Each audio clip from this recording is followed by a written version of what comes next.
शिष्य था अलवर का निवासी, वो वृंदावन आया। श्री प्रियादास जी महाराज भक्तों का चरित्र कह रहे थे। तो प्रियादास जी ने कहा कि जैसे रामायण में राम जी, भागवत में श्री कृष्ण भगवान विराजमान है, ऐसी भक्तमाल ग्रंथ में सब भक्त विराजमान रहते हैं। उसने सोचा ये बहुत अच्छी बात है, भक्तमाल की पोथी में घर ले जाऊं तो सब संत मेरे घर में ही रहेंगे, पोथी में तो सबका नाम है ही है। तो उसने प्रियादास जी से कहा कि एक पोथी हमको दे दो।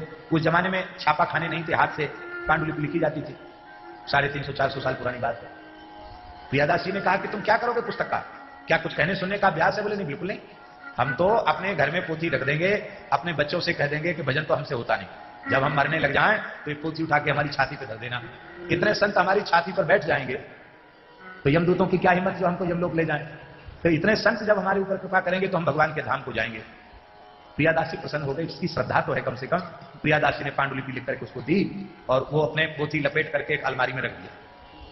रोज उसकी कोई पूजा करे, फूल चढ़ावे, सोने अपने व्यापार धंधे में उलझ गया। और जब मृत्यु का समय आया तो गला रुक गया कफ के कारण, हाथ से इशारा कर ऐसे ऐसे। लड़कों ने कहा क्या है? अरे पिताजी एक पुस्तक लाए थे वृंदावन से, कहा था मरने लग जाए तो छाती पर धर देना, शायद उसी का इशारा करे।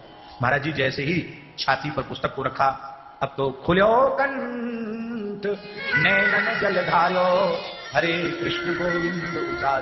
कंठ खुल गया, नेत्रों से आंसू बहने लगे और वो कीर्तन करने लगे महाराज जी मरते समय, हरे कृष्ण गोविंद उचार। पुत्रों ने कहा पिताजी क्या बात है, पहले तो आप बहुत घबरा रहे थे, बोले पहले जमदूत दिखाई पड़ रहे थे, ये ग्रंथ जैसे ही मेरी छाती पर आया तो यम के दूत कैसे, तो कहते हैं धरत ही यम के दूत भजेयो सूरन के आगे कायर। जैसे सूरवीरों के आगे कायर भाग जाते हैं, ऐसे इन संतों के छाती पर विराजमान होते ही सब महाराज भाग गए। अच्छा ये तो बहुत अच्छी बात है, और अब क्या दिख रहा है? बोले अब तो ये संत मुझे दिखाई पड़ रहे। कौन कौन दिख रहे हैं? ये सत्य घटना है।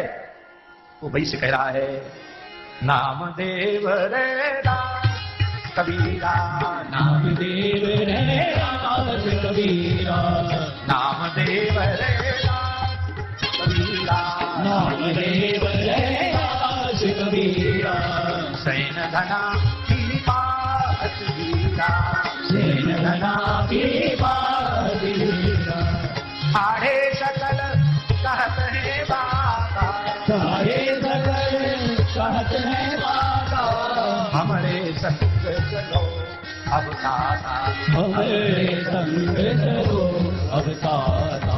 नामदेव जी, रेदास जी, कबीरदास जी, शेर जी, घना जी, ये सब संत आकाश में खड़े हैं और कहते हैं कि अब हे भगत जी अब तो तुम हमारे साथ भगवान के वैकुंठ चलो। प्रियादास जी कहते हैं कि अभी भी वैष्णव जी कहते अब तक उनके खानदान में ये नियम है